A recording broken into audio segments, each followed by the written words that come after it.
తీసుకొని వచ్చి మందిరమును కట్టమని దేవుడు సెలవిచ్చారు. సో మనం కొంతవరకు ధ్యానించాం. ఈ దినం మనం నేర్చుకునే అంశము అంటే పర్వతము అంటే ఏం చెప్పుకున్నామండి? రూపాంతర అనుభవము అంటే శిష్యులు ఏ విధంగా పర్వతము మీద కొండ మీద రూపాంతరము చెందారో మనము కూడా ఆ విధంగా రూపాంతరము చెంది ఆత్మ సంబంధమైన మందిరాన్ని మనం నిర్మించుకోవాలి అనే విషయాలు ధ్యానించాం. సో ఈ దినం మన టాపిక్ ఏంటంటే ఎవరు పర్వతము ఎక్కగలరు? సో అందరూ పర్వతము ఎక్కలేరు కదా, ఎవరు ఎక్కగలరు? దానికి కావలసిన ఎలిజిబిలిటీ మనం చూద్దాం. కీర్తనల గ్రంథము 24వ అధ్యాయం, కీర్తనలు 24వ అధ్యాయం అండి.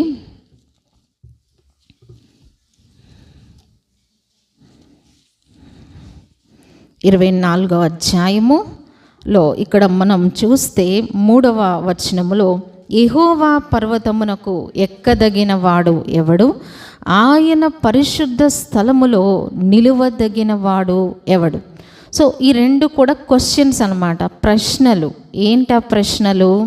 యెహోవా పర్వతమునకు ఎక్కదగిన వాడు ఎవడు?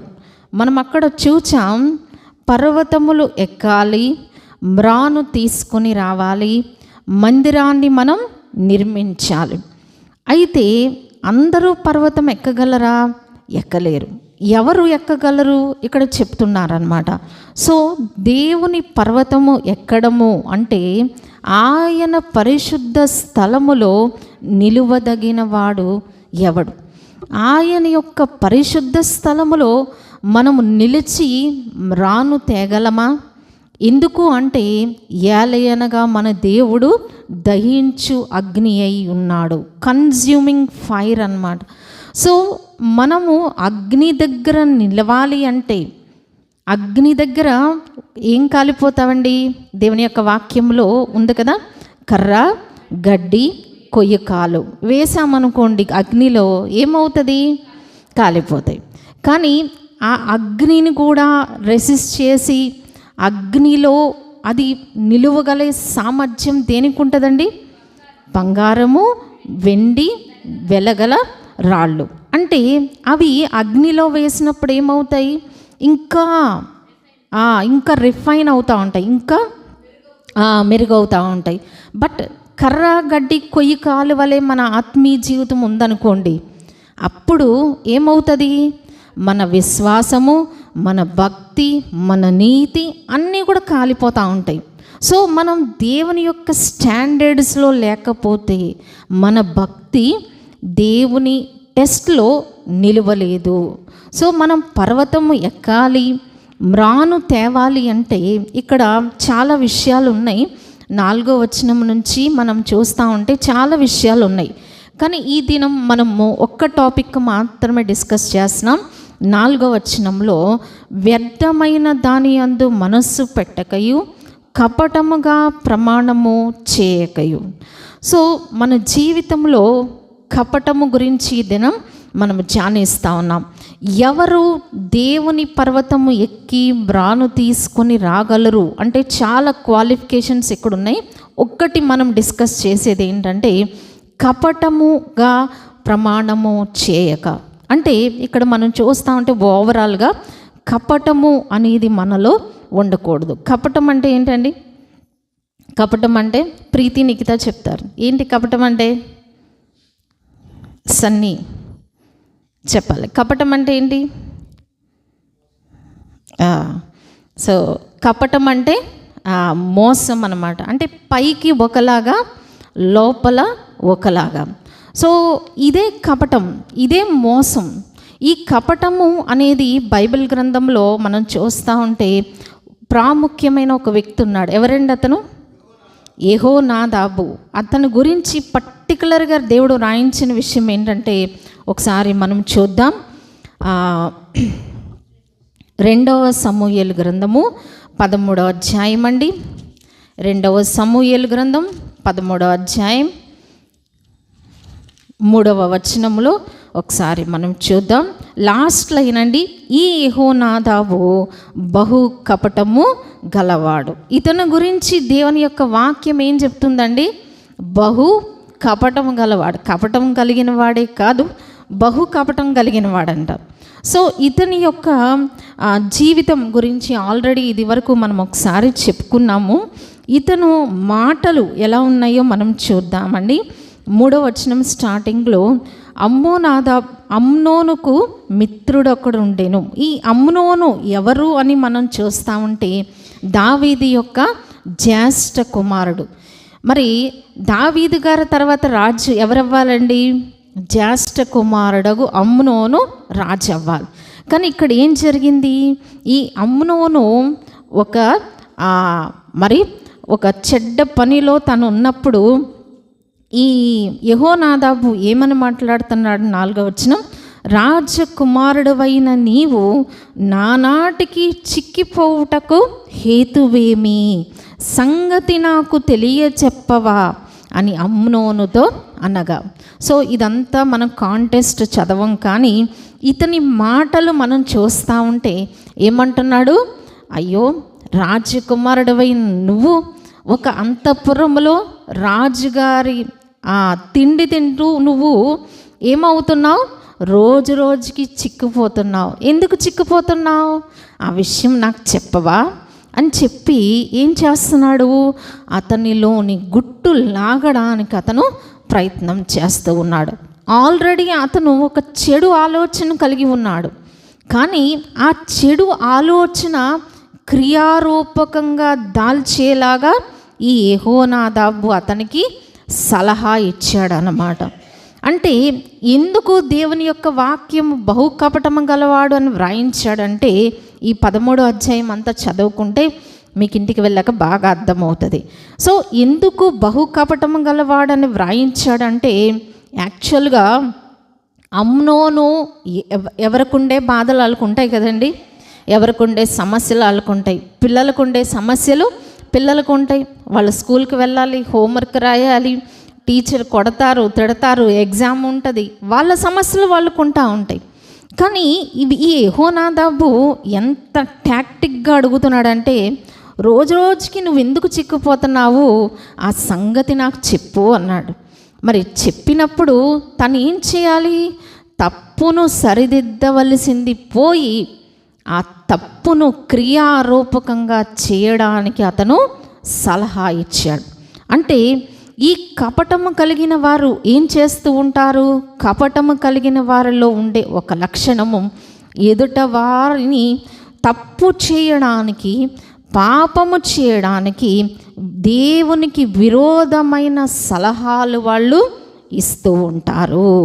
సో అందుకని దేవుని యొక్క వాక్యం ఏం చేసింది? ఇతను బహు కపటము గలవాడు అని వ్రాయించింది అనమాట. చివరికి ఈ యెహోనాదాబు ఇచ్చిన సలహా వల్ల ఎవరు నష్టపోయారంటారు?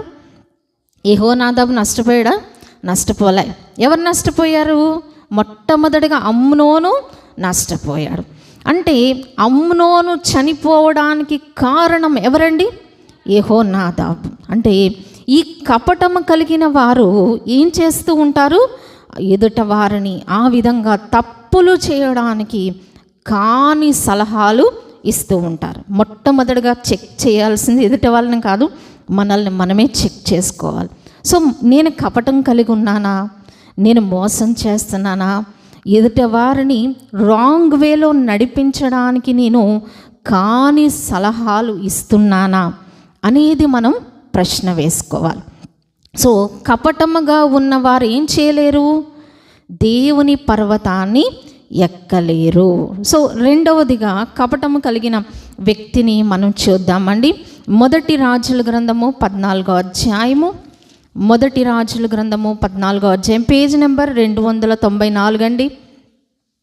1 రాజుల గ్రంథము 14వ అధ్యాయము 5వ వచనము చదువుకుందాం. అంతటా యెహోవా అహియాతో సెలవిచ్చినదేమనగా, యరొబాము కుమారుడు కాయిలాగా ఉన్నాడు గనుక అతను గూర్చి నీ చేత విచారించుటకై యరొబాము భార్య వచ్చుచున్నది. ఆమె మారువేషము వేసుకొని మరి ఒకటి అయినట్టుగా వచ్చుచున్నది. సో ఇక్కడ యెరోబాము యొక్క కుమారుడు చనిపోయే స్థితిలో ఉన్నాడు. యెరోబాము కుమారుడు చనిపోయే స్థితిలో ఉన్నాడు కాబట్టి అతను గురించి విచారణ చేయడానికి అహీయా ప్రవక్త దగ్గరకు యెరోబాము భార్యను పంపిస్తున్నాడు. ఏమని పంపిస్తున్నాడు? నువ్వు మారు వేషం వేసుకొని అతని దగ్గరకు వెళ్ళి ఈ బిడ్డ సంగతి ఏంటో కనుక్కో అని చెప్తున్నాడు. చూడండి, బిడ్డ చనిపోతాడా లేదా అని చెప్పగలిగిన ప్రవక్త యెరోబాము భార్య కాదా చెప్పలేడంటారా? చాలా సింపుల్ క్వశ్చన్ అనమాట, బేసిక్ క్వశ్చన్. అతను చనిపోతాడా, బ్రతుకుతాడా, బాగవుతాడా, బాగుపడ్డా అని చెప్పగలిగిన వ్యక్తి ఆమె యెరోబాము భార్య కాదా చెప్పలేడంటారా? ఈజీగా చెప్పగలడు. కానీ ఇంత సింపుల్ లాజిక్ ఈ యెరోబాము మర్చిపోయి ఏం చేశాడు? నువ్వు మారువేషం వేసుకో, మరి ఒకటి అయినట్టు యెరోబాము భార్యలా కాదు, ఇంకొక ఆమెలాగా నువ్వు వెళ్ళు అని సలహా ఇచ్చాడు. కానీ ఆమె రాకముందే దేవుడు తన వాక్కును యెరోబాముకి ఇచ్చారు. ఏం చెప్పారండి? ఇది అంతా కూడా ప్రభువు చెప్తున్న మాట. 3వ వచనం అంతా కూడా ఏమంటున్నారు? గనుక నేను నీకు సెలవిచ్చినట్లు నీవు ఆమెతో చెప్పవలెను. ఏమంటున్నారు ప్రభువారు? నేను నీకేం చెప్తున్నానో నువ్వు అది చెప్పాలి. యెరోబాము భార్య వస్తుంది. సో మనము దేవుణ్ణి మోసము చేయలేం. మనం కూడా చాలాసార్లు దేవుని ఎదుట మారువేషంతో వస్తూ ఉంటాం, ప్రిటెండ్ చేస్తూ ఉంటాం, కపటంగా ప్రార్థన చేస్తూ ఉంటాం. ప్రభా, నా భార్య అలాంటిది కాదు, నా భర్త అలాంటి వాడు కాదు, నా బిడ్డలు అలాంటి వారు కాదు, మేము చాలా పెర్ఫెక్ట్ అన్నట్టుగా ప్రభువు దగ్గర మనం కపటంగా ప్రార్థన చేస్తూ ఉంటాం. కానీ వాటి వలన మనకి ఏముండదు, ఉపయోగము ఉండదు. దేవుడు ఎప్పుడు మనల నుండి కోరుకునేది ఏంటంటే నిజాయితీ అన్నమాట. మనం ఎలా ఉన్నామో అలా ఉండాలని ప్రభు కోరుతారు. అందుకని యాకోబుని అడుగుతారు. యాకోబు మొట్టమొదటిగా తండ్రిని మోసం చేశాడు కదా. ఏం పేరు నీ పేరంటే ఏమంటున్నాడండి? ఏశావని అన్నాడు.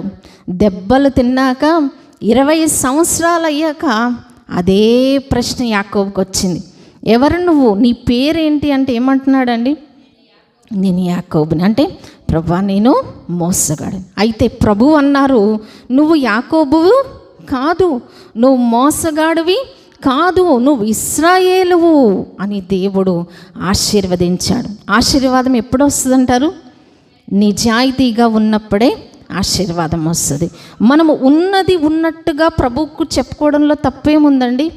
మన జీవితాలు మార్చబడాలి అంటే కపటము దేవుని దగ్గర ఉన్నా, ఎప్పుడైతే దేవుని దగ్గర కపటంగా ఉంటామో ఆటోమేటిక్గా మనుషులందరి దగ్గర కపటంగా ఉండాల్సి వస్తుంది, తప్పదు. అందుకే దేవుని దగ్గర నిజాయితీగా ఉంటే ఆటోమేటిక్గా మనుషులందరి దగ్గర మనం నిష్కపటంగానే ఉంటూ ఉంటాం. సో నెక్స్ట్ మనం దాంట్లోనికి వెళ్దాం. 2 విషయాలు మనం చూచాం. ఒకటి, యెహోనాదాబు తన యొక్క మాటలు ఏ విధంగా ఉన్నవి. మనం కూడా ఎదుట వారిని రాంగ్ ట్రాక్ పట్టిస్తున్నామా? దేవుని యొక్క చిత్తము నుండి మనము ఎవరిని డీవియేట్ చేసినా, ఈవెన్ భార్య భర్తను డీవియేట్ చేయకూడదు, భర్త భార్యను దారి తప్పించకూడదు, తల్లిదండ్రులు బిడ్డలను దేవుని చిత్తము నుండి తప్పించకూడదు, బిడ్డలు తల్లిదండ్రులను దేవుని చిత్తము నుండి తప్పించకూడదు.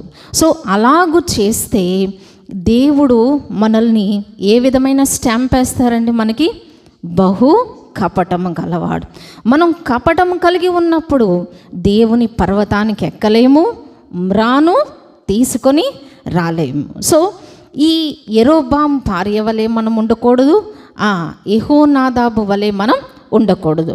సో ఈ కపటము కలిగిన వారిలో వాళ్ళ యొక్క పరిస్థితి కూడా ఎలా ఉంటుందని దేవుని యొక్క వాక్యం తెలియజేస్తూ ఉందంటే, సామెతలు 25వ అధ్యాయం, సామెతలు గ్రంథం అండి 25వ అధ్యాయము, పేజ్ నెంబర్ 550వ పేజీ. సామెతలు 25వ అధ్యాయము 14వ వచనం. కపట మనస్సుతో దానమిచ్చి డంబము చేయవాడు వర్షము లేని మబ్బును గాలిని పోలి ఉన్నాడు. సో కొన్నిసార్లు మనకి ఎండాకాలంలో గాలి దుమ్ములు వస్తూ ఉంటాయి. ఎలా వస్తాయి? మంచి వర్షం వచ్చేస్తుంది, మనకి ఆ రోజంతా మంచి ఎక్కువగా రోహిణిలో ఏమొస్తాయి? గాలి దుమ్ములు వస్తూ ఉంటాయి కదా. ఆ గాలి దుమ్ముకు మనం ఏమనుకుంటాం? అబ్బా, ఇంత ఎండ నుంచి మనకి చక్కగా మనం రిలాక్స్ అయిపోతాం, మంచి వర్షం వస్తుంది అని మనం అనుకుంటాం. బట్ ఏమవుతుంది? కాసేపు హడావిడి చేసేసి ఆ గాలి మళ్ళా వెళ్ళిపోతుంది. సేమ్ అలాగే ఉంటుందట. ఎవరండి? కపట మనస్సుతో దానమిచ్చి డంబము చేయవాడు. మనం ఏదో చాలామంది పేదవాళ్ళకి మనం అవి ఇవి ఇస్తూ ఉంటాం. మనం అనుకుంటాం మనం చాలా చేసేస్తామని. కానీ మనం ఎందుకు ఇస్తాం? మిగిలిపోయినవి పడేయలేక, ఏమండి వేస్ట్ అయిపోతుందని, బయట పడేసే బదులు ఎవరికో ఇస్తే వాళ్ళు తింటారు అనే తప్ప నిజంగా మనం ప్రేమతో ఇస్తున్నామా? ఇవ్వట్లేదు కదా. సో అంటే ఒకవేళ మనం అలాగూ చేస్తే, బీదవారికి సహాయం చేసే విషయంలో మనం ఫిజికల్గా చేసేదానికన్నా మెంటల్గా వాళ్ళకున్న ఆత్మాభిమానాన్ని మనం ఏం చేయకూడదు? దొంగిలించకూడదు.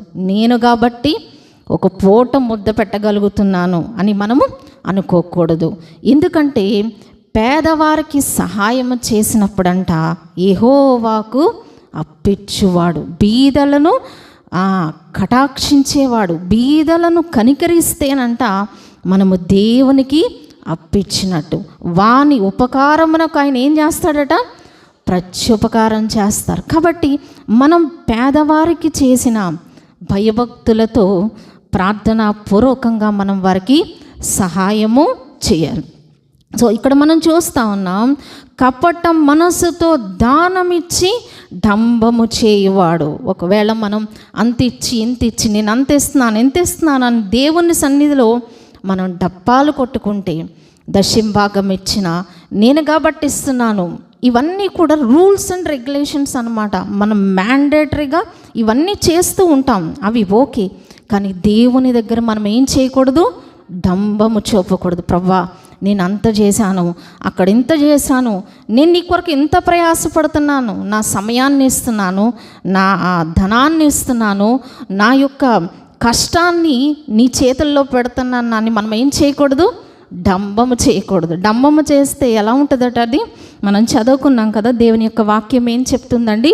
వర్షము లేని మబ్బును గాలిని పోలి ఉన్నాడు. సో ఇదే సామెతలు 26వ అధ్యాయము 24వ వచనంలో మనం చూస్తే 4వదిగా, పగవాడు పెదవులతో మాయలు చేసి అంతరంగములో కపటము దాచుకునను. సో మరి కపటము కలిగిన వారు ఏం చేస్తారండి? అంతరంగంలో ఏముంటుంది? కపటం ఉంటుంది. కానీ మాటలు ఎలా ఉంటాయి? పెదవులతో మాయలు చేస్తూ ఉంటారనమాట. ఇంగ్లీష్ బైబిల్లో ఉంది, he stores up deceit in his heart. అంటే తన హృదయంలో ఏముంటుంది? మోసం ఉంటుంది. కానీ పైకి ఎలా మాట్లాడతాం? చాలా ప్రేమగా.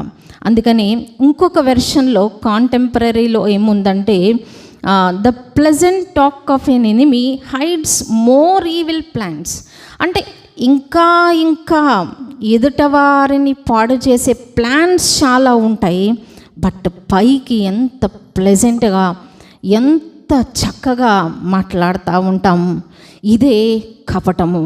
సో మనలో ఇవి ఉండకూడదు. దేవుని పర్వతానికి మనం ఎక్కాలి అంటే ఇలాంటి కపటము మనలో ఉండకూడదు. అందుకే మనం రిఫరెన్స్ తీయొద్దు. కానీ రోమాపత్రిక 12వ అధ్యాయం 9వ వచనంలో ఉంది, మీ ప్రేమ నిష్కపటమైనదై ఉండవాలి.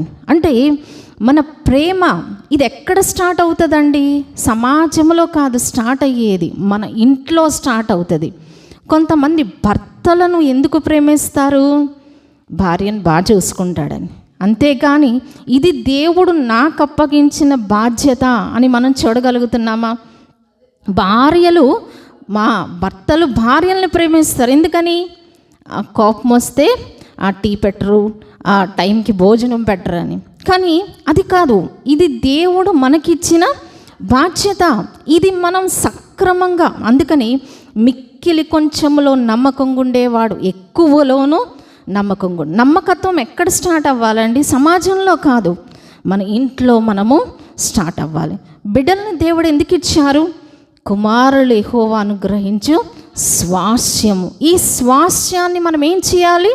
భద్రంగా దేవుని సన్నిధిలో కాపాడాలి. అది మన బాధ్యత. అంతేకాని ఇది మనము ఏదో ఇక్కడ మనం రిలేషన్స్ మెయింటైన్ చేయడానికి కాదు, దీన్ని బట్టే మన జడ్జిమెంట్ అనేది ఉంటుంది. అందుకని దేవుడు ఏం చేస్తారంట? ప్రతి నరుని గురించి, నరుని ప్రాణము గురించి, వాని సహోదరుని విచారణ చేస్తాడంట. అంటే మన కుటుంబంలో ఎంతమంది ఉంటే అందరి గురించి రెస్పాన్సిబిలిటీ ఎవరికి ఉంటుంది? ప్రతి వ్యక్తికి ఉంటుంది అనే విషయాలు మనం గుర్తించాలి. సో బయట మనం ఎవరినో మెప్పించాల్సిన అవసరం లే. దేవుడు నాకు ఇచ్చిన బాధ్యతలు నేను నమ్మకంగా చేస్తున్నానా లేదా, దానికి రివార్డ్ ఇచ్చేది ప్రభువారు. సో మనం ఇక్కడ ముందుకు వెళ్ళిపోదామండి. పగవాడు పెదవులతో మాయలు చేసి అంతరంగములో కపటము దాచుకుంటాడు. ఇదే 26వ అధ్యాయంలో మనం చూస్తూ ఉంటే 25వ వచనంలో మనం చూస్తే ఏముందండి? వాడు దయగా మాటలన్నప్పుడు వాని మాట నమ్మకము వాని హృదయములో 7 హేయ విషయములు కలవు. సో ఈ ఒక్కదానితోనే పోదండి, దీని వెనకాల ఏముంటాయట? 7 భయంకరమైన విషయాలు ఉంటాయి కపటము కలిగిన వారిలో. మరి సామెతలు 31లో ఉంటుంది కదా, జలగకు ఎంతమంది కుమార్తెలట? 2 కుమార్తెలు. వాళ్ళ పేరు ఏంటంట? ఇమ్ము. అంటే జలగొచ్చిందంటే దాని వెనకాల ఏముంటాయి? 2 కుమార్తెలు వచ్చేస్తాయి. అంటే ఒక్కటే అనుకుంటాం కానీ అక్కడ 3 ఉంటారనమాట. అలాగే కపటము వెనకాల ఏముంటుందట? 7 హేయ విషయములు కలవు. కాబట్టి మన జీవితంలో కపటము ఉంటే దాని వెనకాల ఫాలోవర్స్ అన్నమాట, అవన్నీ చైన్ లాగా వెనకాల మనలో వచ్చేస్తూ ఉంటాయి. కాబట్టి ఇలాంటివి అటు విషయంలో మనం చాలా జాగ్రత్తగా ఉండాలి అనేది దేవుని యొక్క వాక్యం తెలియజేస్తుందండి. ఇంకా మనం ముందుకెళ్ళిపోదాం. కీర్తనల గ్రంథం 55వ అధ్యాయం, కీర్తనలు 55వ అధ్యాయం 21వ వచనం అండి.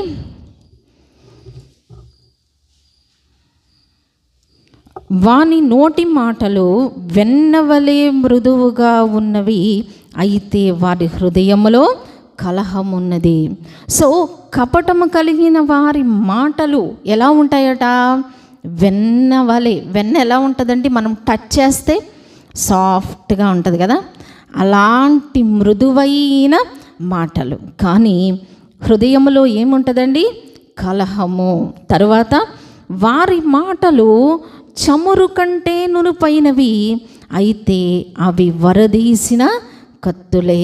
చూడండి, మాటలు ఎలా ఉంటాయట? చమురు ఎలా ఉంటుందండి? గ్రీజ్. ఆ గ్రీజ్ మీద మనం కాలేస్తే ఏమవుతుంది? జారిపోతూ ఉంటాం కదా. సో అంటే మాటలు వెన్నలాగా ఉంటాయి. మాటలు చమురు కంటే చమురే చాలా నునుపుగా ఉంటే చమురు కంటే నునుపుగా ఉంటాయండి. అంటే వాళ్ళ మాటలకి ఖచ్చితంగా మనం పడిపోతాం అన్నమాట. కానీ లోపల ఏముంటుందండి? వరదీసిన కత్తులే. వరదీసిన కత్తి అంటే ఏంటండి? కత్తి వరలో ఉండటం వేరు.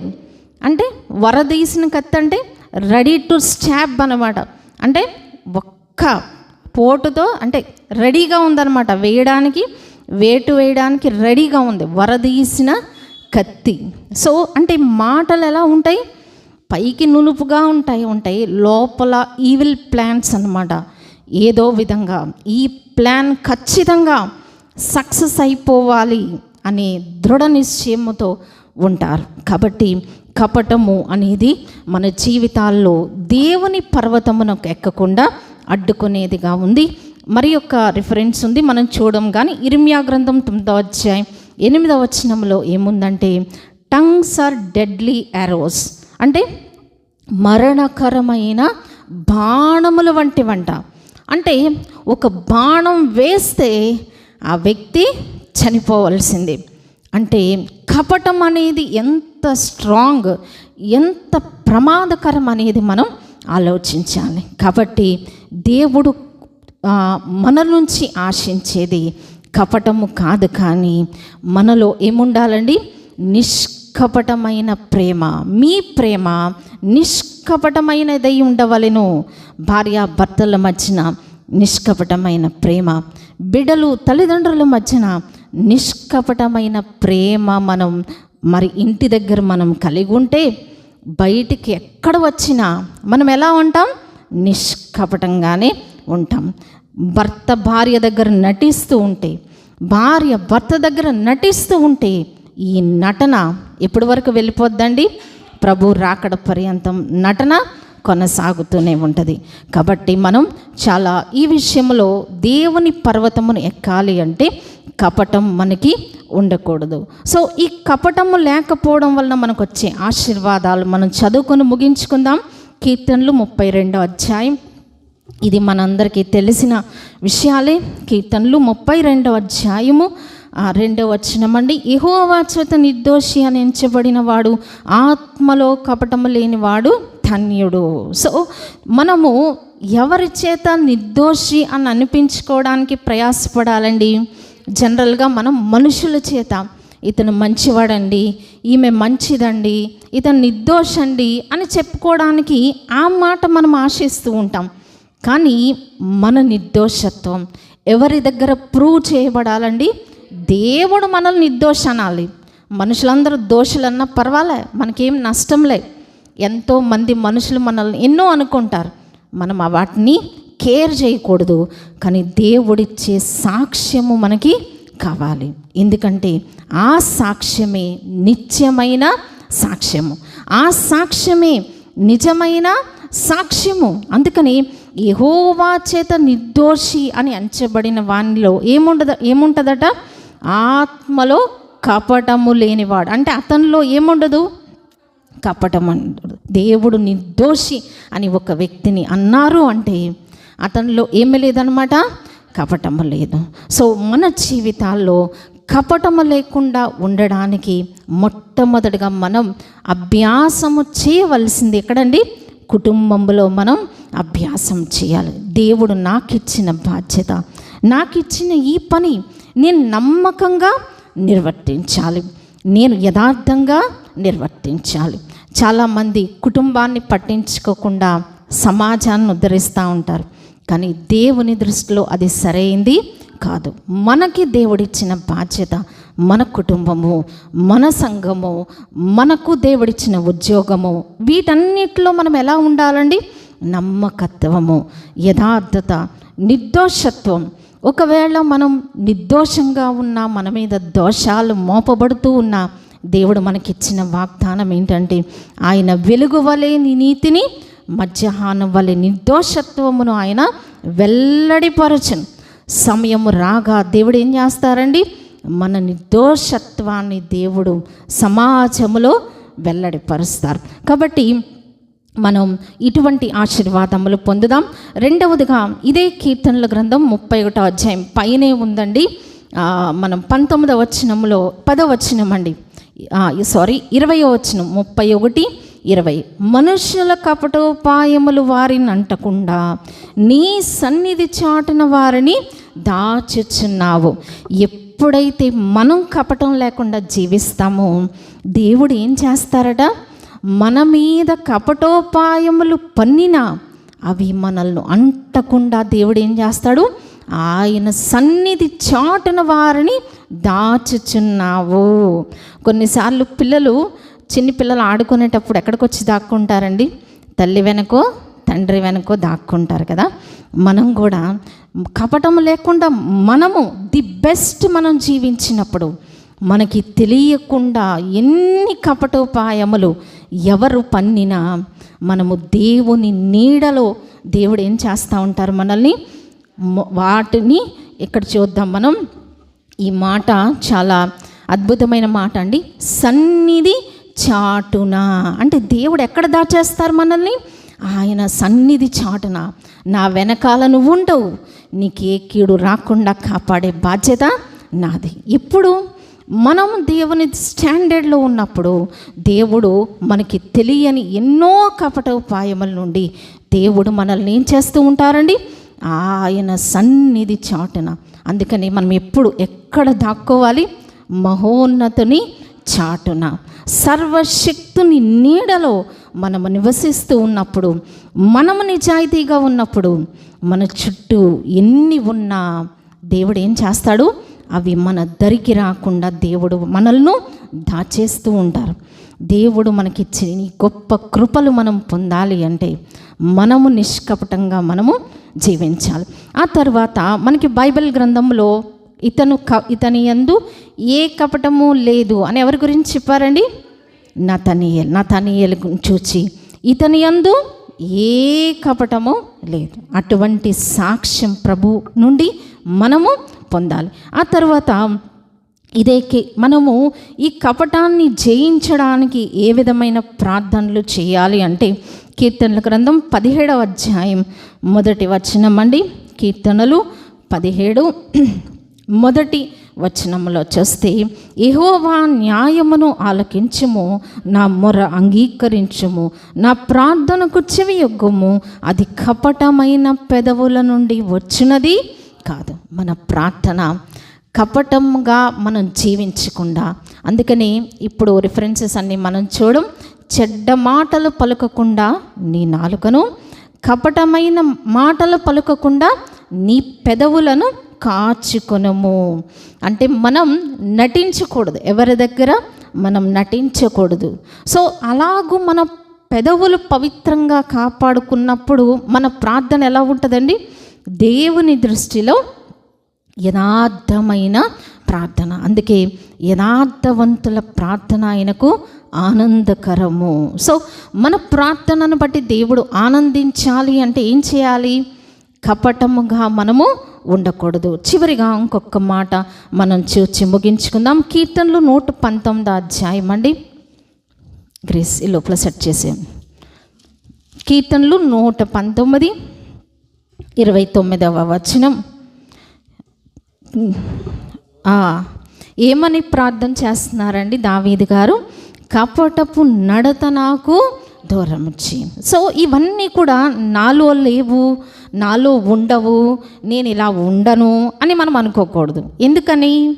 సహజ సిద్ధముగా ఇవి మనలోనికి ఎప్పుడు కూడా వచ్చేస్తూ ఉంటాయి. ఇవన్నీ మన ఇంట్లోకి ఎలకలు వచ్చినాయి అనుకోండి, ఏం చేస్తాం? ఎలకల్ని మందు పెట్టి చంపేస్తాం. మళ్ళీ ఇంకో ఎలక వచ్చింది, ఏం చేయాలి? దాన్ని చంపేయాలి. సో మా ఇంట్లోకి ఎలకలు రావండి, మా ఇంట్లోకి పురుగులు రావండి అని చెప్పినట్టు ఉంటుంది అనమాట. నాలో ఇది లేదు అని మనం చెప్తే కనుక ఇవన్నీ పనిలోనికి ఎప్పుడు ఎంటర్ అవ్వడానికి అవి ట్రై చేస్తూ ఉంటాయి. బట్ మనం ఎలా ఉండాలి? ఎలర్ట్గా. ఒక్క ఎలకొచ్చింది అనుకోండి, ఏమవుతుందండి? ఇల్లంతా గందరగోళం చేసేస్తాయి, మనకి తెలుసు కదా. సో ఒక్క ఎలకున్నా మనం ఏం చేయాలి? దాన్ని ఎలా పట్టుకోవాలి, దాన్ని ఎలా చంపాలి అని మనం ప్రయత్నం చేయాలి. దావీదు గారు ఇదే పని. పగలంతా ఆయన తన బాధ్యతలు నిర్వర్తిస్తూనే రాత్రి కాలంలో అనుకునేవారు, ప్రభువా నన్ను పరిశుద్ధపరచు. ఇదే ప్రార్థన. ఈయన ఏంటండి?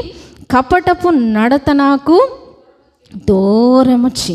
మనం కూడా ప్రార్థన చేయాలి. ఉదయాన్నే లేచిన వెంటనే, ప్రభువా ఈ దినం నేను కపటంగా జీవించకుండా నాకు సహాయం చేయి. ఒకవేళ నాలో ఇంకా నేను తెలియకుండానే కపటంగా ఉంటున్నానేమో, అది నాకు దూరము చేయము నాయన అని మనము ప్రార్థించవలసిన వారంగా ఉన్నాం. సో కాబట్టి మన జీవితాల్లో కపటము మనము తీసివేసుకున్నప్పుడు దేవుడు మనల్ని కపటోపాయముల నుండి తప్పిస్తారు. అంతేకాదు, ఎవరైతే నిర్దోషి, దేవుని చేత నిర్దోషి అనిపించుకుంటారో వాళ్ళు ఏం చేస్తారండి? దేవుని పర్వతమునకు ఎక్కి అక్కడ నుండి ఏం తీసుకొస్తారు? మ్రాను తీసుకొని వచ్చి ఆత్మ సంబంధమైన మందిరాన్ని వారు నిర్మించుకోగలుగుతారు. ప్రభు అట్టి కృపలు మనందరికీ దయచేయును గాక. ఆమేన్.